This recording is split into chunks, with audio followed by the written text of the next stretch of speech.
In 1976, Germany witnessed one of history's most horrifying exorcisms. A young woman named Anneliese Michel died under mysterious circumstances during a ritual meant to save her soul. Her case became a dark chapter in religious history, questioning faith, madness, and the price of belief.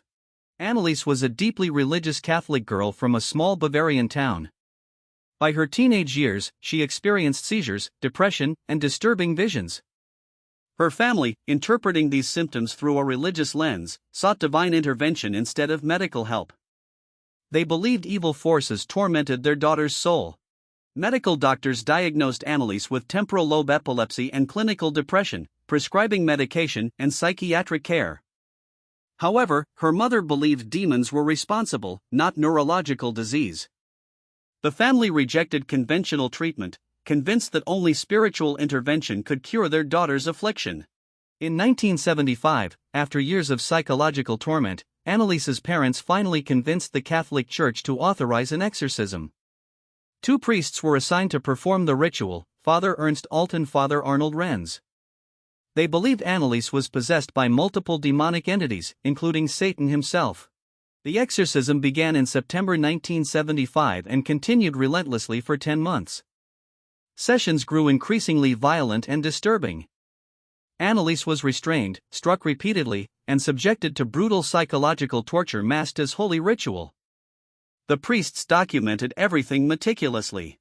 During the exorcism, Anneliese spoke in multiple demonic voices, allegedly confessing to bizarre sins and blasphemous statements. Audio recordings captured her screams and anguished pleas. Her emaciated body bore bruises from violent restraint and repeated beatings administered by the priests.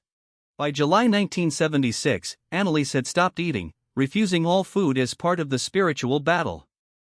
She became severely malnourished and physically weakened. Her family continued enabling the abuse, believing starvation purified her soul. Medical intervention was repeatedly rejected in favor of continued ritual. On July 1, 1976, Anneliese Michel died during an exorcism session. Official cause of death was listed as malnutrition and dehydration, complicated by pneumonia. She weighed only 68 pounds. Her final moments remain unclear, shrouded in controversy and conflicting testimonies. The death sparked immediate legal investigation and public outrage.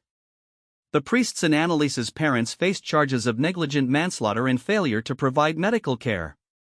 Medical experts testified that her symptoms indicated treatable psychiatric conditions, not demonic possession. The trial revealed the complete absence of medical oversight during months of exorcism sessions.